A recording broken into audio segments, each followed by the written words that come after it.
8 jewels that will never be sold from the British Royal Collection. Imagine jewels so sacred they are beyond price.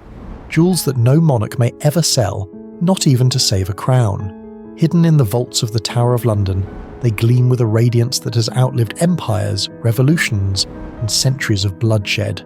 One jewel, nearly 800 years old, was once sold for just 16 shillings during Cromwell's rule, yet it returned to the monarchy and became part of the British Crown Jewels. It's seen as mysteriously indestructible, a link that no war, king, or revolution managed to erase.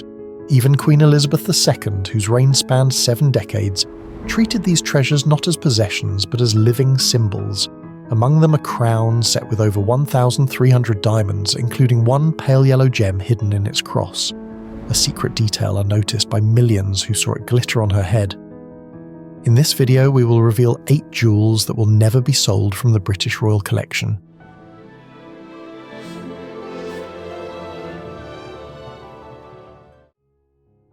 The Koh-i-Noor Diamond. The Koh-i-Noor Diamond, a gem of legendary splendour, is one of the most secretive and fiercely guarded treasures of the British Royal Collection, a jewel that can never be sold. Its very name, meaning Mountain of Light, hints at both its radiance and the stormy centuries of conquest, power and intrigue it has endured. Originally weighing an astonishing 186 carats, the Koh-i-Noor was discovered in India and passed through the hands of Mughal, Persian and Sikh rulers, often after bloody battles. In 1849, following the British annexation of Punjab, the diamond was ceded to Queen Victoria, a transfer seen by many as a controversial act of coercion.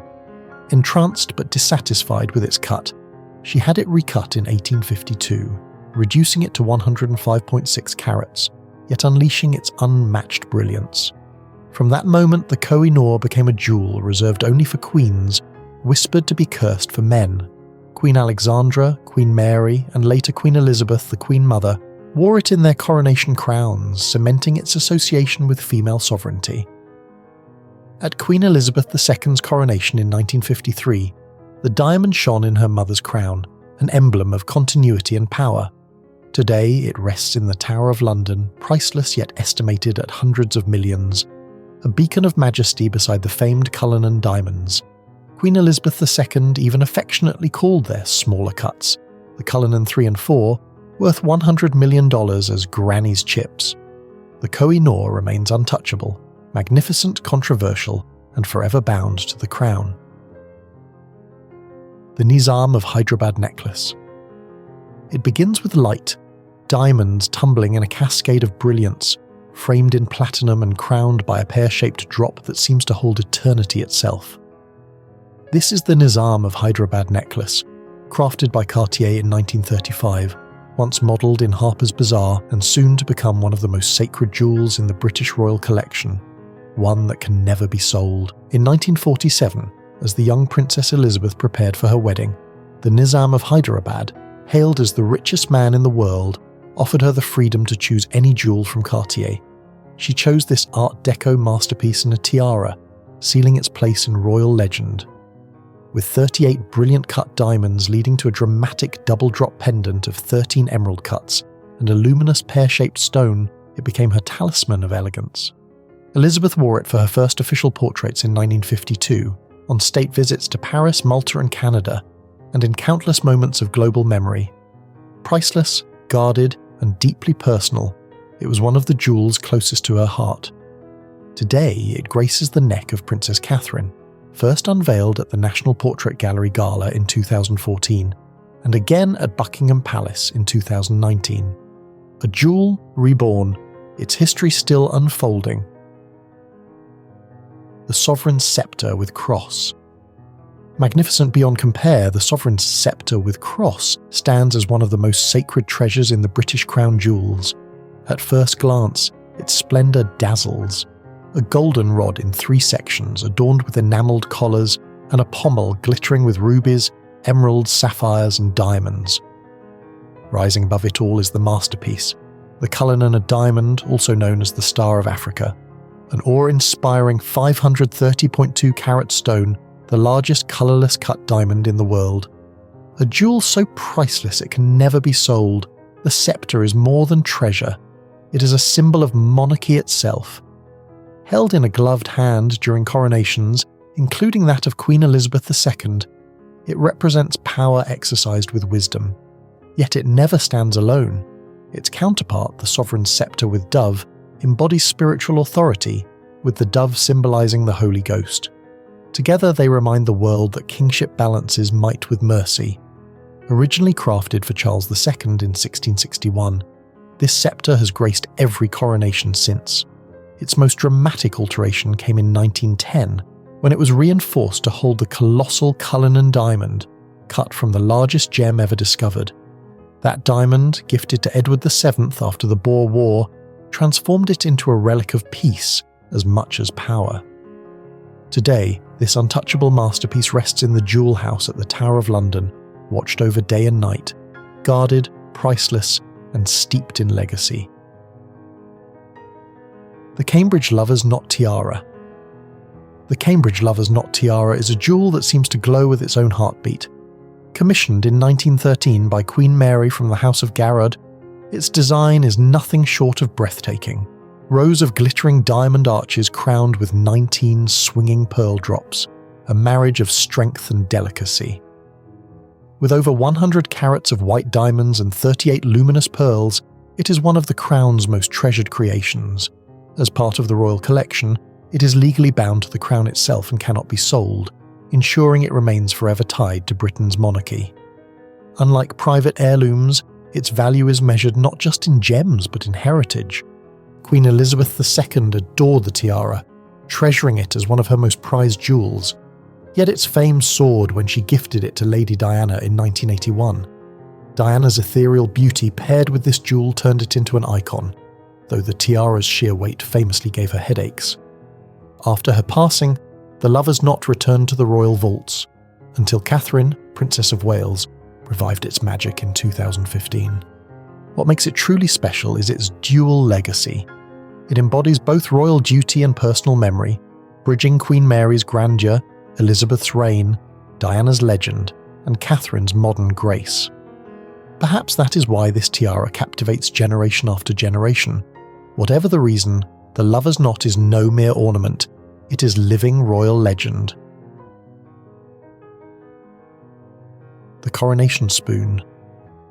The Coronation Spoon is no ordinary relic. It is a silver-gilt marvel that whispers of medieval artistry. Its oval bowl, divided into twin lobes and engraved with acanthus scrolls, glitters with a solemn elegance. A stylized monster's head connects the bowl to the stem, which flattens into a roundel flanked by 4 pearls, while the spirally twisted stem ends in a flattened knop. This intricate design alone makes it a jewel of rare beauty, yet its true power lies in its sacred duty.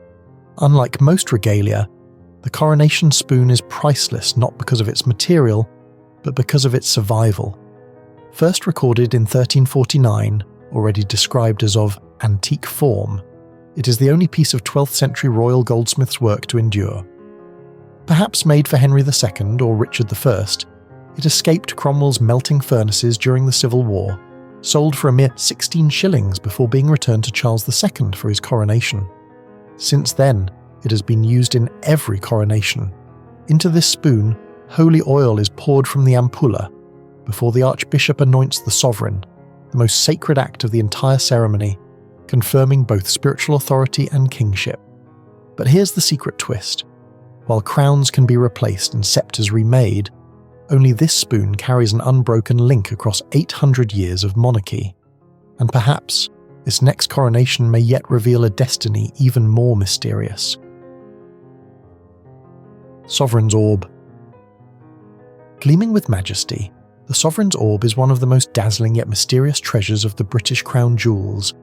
At first glance, it looks like a golden sphere, yet every inch whispers of power.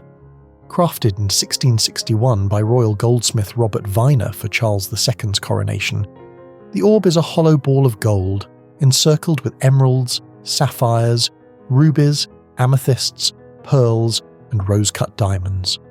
Its bands divide the globe into 3 medieval continents, and above it rest a cross, symbolizing divine rule over the earthly world.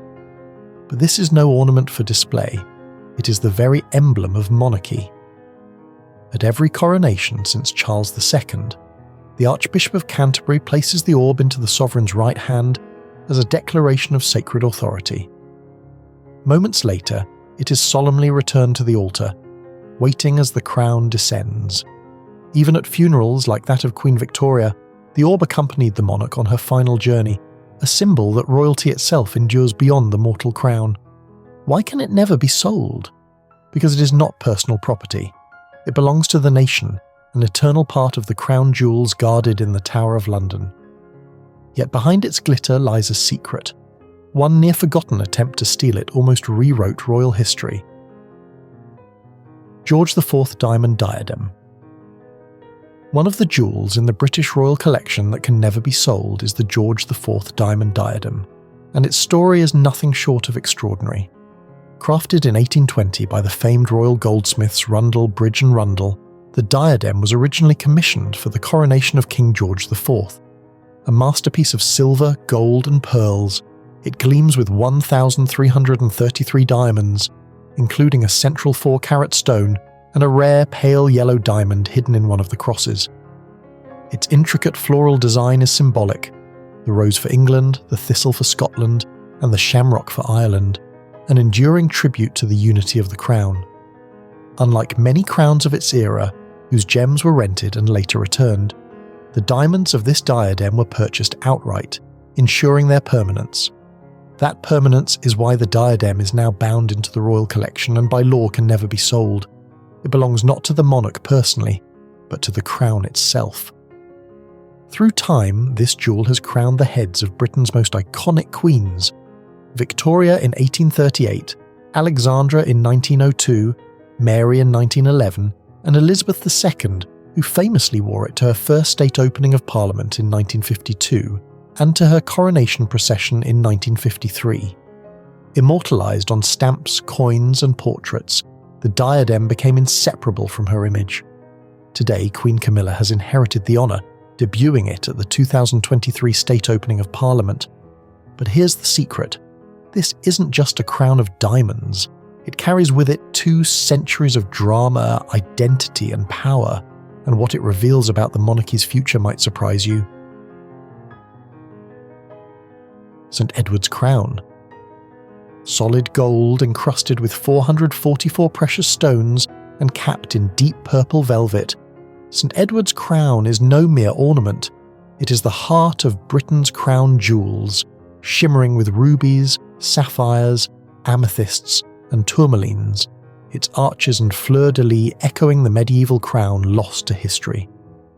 Commissioned in 1661 for Charles II by royal goldsmith Robert Viner, it was created to replace the ancient relic of Edward the Confessor, melted down when the monarchy fell in 1649. Unlike jewels that can be bought or sold, this crown is bound to the sovereign itself. By law and tradition, it is inalienable, belonging not to an individual but to the crown. That is why it has never left royal possession and never will. Its weight, over 2.2 kilograms, made it so imposing that for centuries, monarchs preferred lighter coronation crowns. But in 1911, George V revived its use, restoring its ancient symbolism. Queen Elizabeth II herself was crowned with it in 1953, a moment etched into global memory, when the ancient gold pressed onto her young head, symbolising continuity stretching back nearly a millennium. Most recently, Charles III wore it at his coronation in 2023. Now resting in the Jewel House at the Tower of London, it remains priceless, not for its gold or gems, but because it embodies monarchy itself. And among its companions lies the legendary Black Prince's ruby, a blood-red stone worn in battle by kings, once thought a talisman against death. Sacred in legend and mystery, it guards the regalia like a silent sentinel, yet its true story hides a startling twist. Thank you for watching.